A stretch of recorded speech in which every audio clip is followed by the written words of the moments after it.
before I successfully invested in so many companies in Hefei. I didn't know that the capital of Anhui Province was here. It wasn't until I heard people on the internet joking that Nanjing was the capital of Anhui Province that I realized how wrong Hefei was.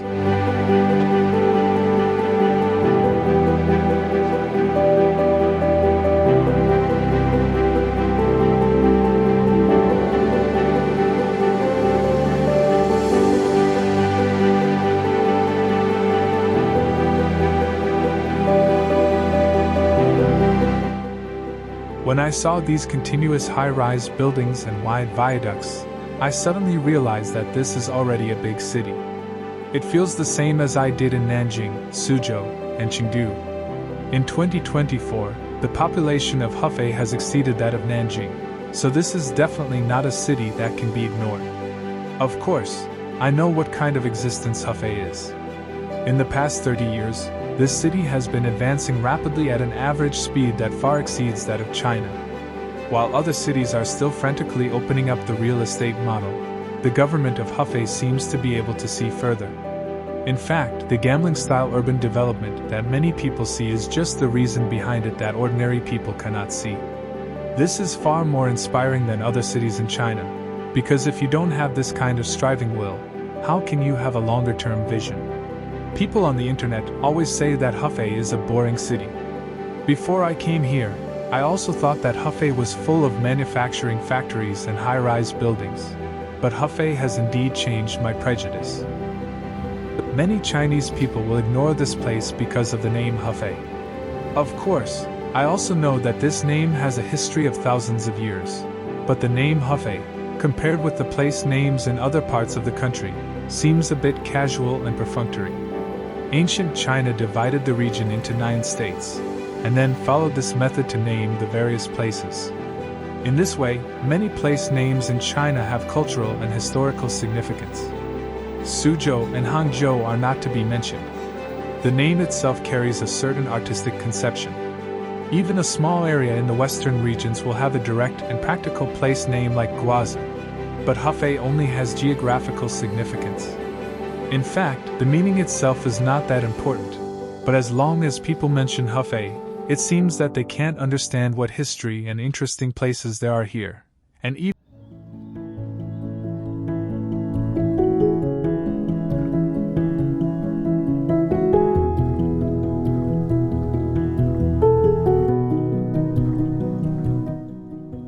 before I came here again, I didn't notice that Bao Zheng's tomb was here. It was right next to the hotel where I was staying, so my first stop was Bao Zheng's tomb. And this Bao Zheng tomb must be the most carefully renovated cemetery I have ever visited, of course, except for those royal gardens and tombs. Although this Bao Zheng temple has been rebuilt and repaired in various dynasties, you can feel the simplicity of the Song Dynasty architecture as soon as you walk into the gate. These stone statues with vivid and interesting expressions make the serious atmosphere here relaxed. It doesn't feel like visiting a cemetery at all, but you can feel a kind of leisure in an ancient temple. I think these art students who paint here should feel the same as me. I think this place in Anhui, like the architecture of Huizhou, is no worse than Jiangnan, and it also has a bit of the atmosphere of northern gardens. There is also the tomb of Zhang Liao and Zai Yijin, and the former residence of Li Hong'an. Anyway, I didn't know before I came here that Hefei is really not just a new city. Hefei certainly has history.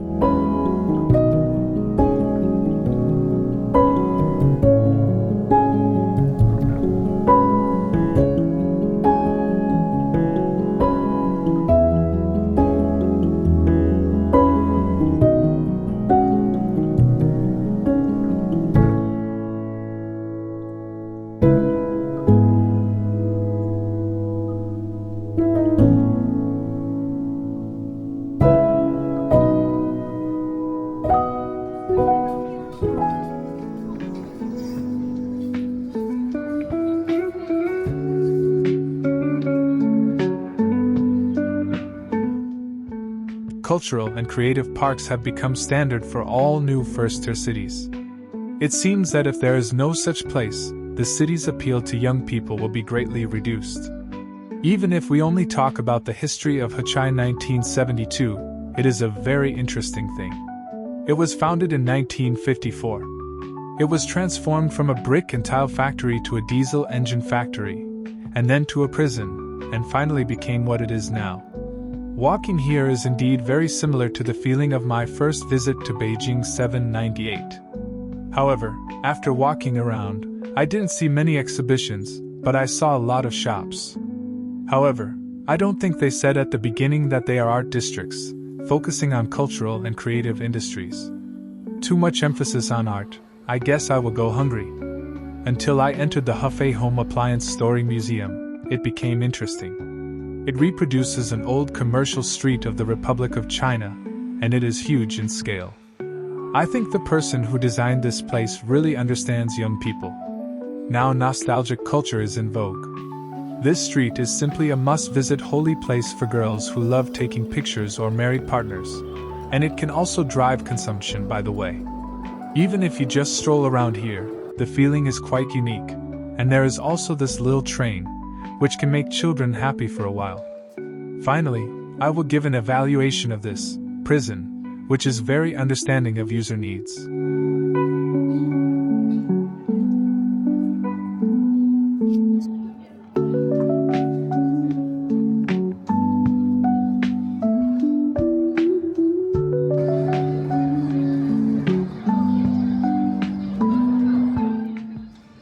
Huaihe Road pedestrian street may not be as famous as Nanjing's Confucius Temple, but I feel it is more youthful and down-to-earth. There are many pedestrian streets and commercial streets in the country, most of which serve tourists who come to the city. They sell either fake specialties or souvenir shops. Hefei is not the first choice for most people. The shops here are not for tourists, but a street for locals to shop. Behind the main street, it is full of fireworks. The fashionable and young atmosphere is even a bit close to the feeling of Shinsaibashi in Osaka. But if you only come to shop, it's a bit of a pity. This street certainly has history. It retains buildings from the Three Kingdoms to the Qing Dynasty. Li Hongzhang's former residence is here.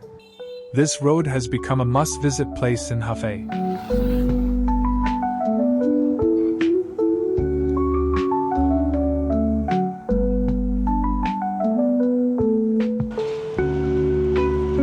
我们到这个雷街了，看好了这个字儿。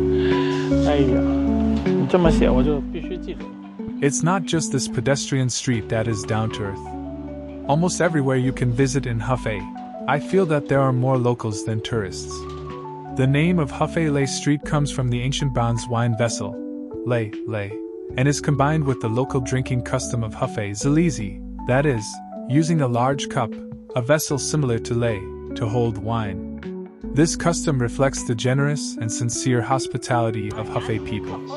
Later, the original Lotus Night Market was transformed into the current Lei Street. Many restaurants across the country will deliberately create an artistic conception of old houses for the dining atmosphere, and Lei Street gives me the feeling that it is a special ancient city for everyone to have a happy meal. This is so smart.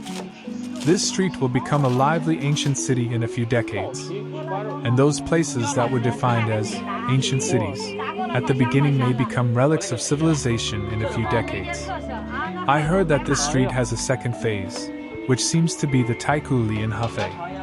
When I come to Hefei again, I must take a good look.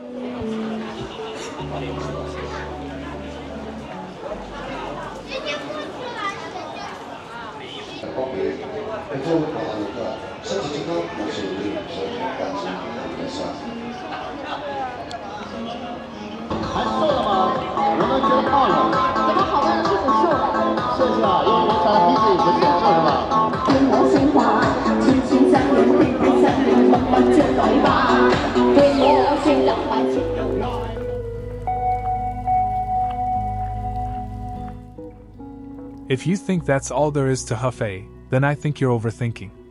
This is the first time I've heard of it since I came here. They turned the airport into a big park. I didn't believe it at first, but it's true after checking. Now I think it's not that I'm uninformed. Hefei is really too low-key. I haven't heard of so many magical places. Looking at this place with a drone, it's really amazing. This has already broken the record of the area of the park I visited. This airport is 3 kilometers one way, and all the attractions are basically built around this airport. I estimate that it will take 40 to 50 minutes to take the shuttle bus of this park and go around without going anywhere. And this place is really built very carefully. They are taking care of the plants here in a way that leaves no blind spots. This is definitely the best maintained garden expo park I've ever been to. There is a very large area around the terminal building of this airport for citizens to relax and entertain. In addition, many high-end restaurants and hotels have been built. When I arrived here at night, there was actually a traffic jam. Many people from Hefei came here to eat and stay. With Hui-style architecture and elegant modern environment, this airport has indeed been reborn.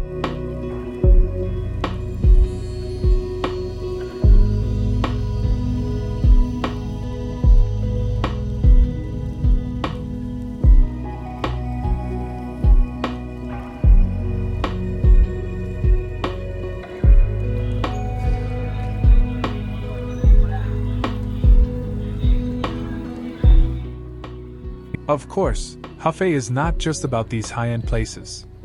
In fact, Hefei is still very down-to-earth in nature. I was hungry in the morning, so I ran to Hefei's famous breakfast paradise, Shuguang Road Vegetable Market. Next to this vegetable market is an alley about 50 meters long, which gathers many old breakfast shops that have been in business for 20 to 30 years. I checked and found that the most famous here are oiled tea, pancakes, and fried dumplings. At a glance, I don't know what to eat. I chose an oiled tea and fried dumplings, which only cost 10 yuan, which is a lot. Obviously, Hefei's breakfast is the taste of northerners' breakfast.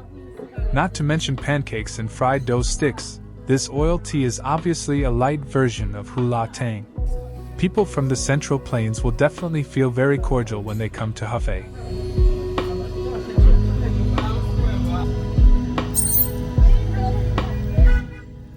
I live in an ordinary residential area in Hefei.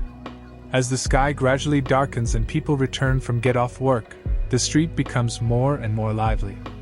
A long vegetable market is set up on the side of the street, as if I were walking in a large county town. Outside the gate of Hefei University of Technology, I think the school cafeteria must be despised. You can also see a nearly 1 kilometer long snack stand that covers the entire road. I think it is difficult for you to experience these in those well-known new first-tier cities.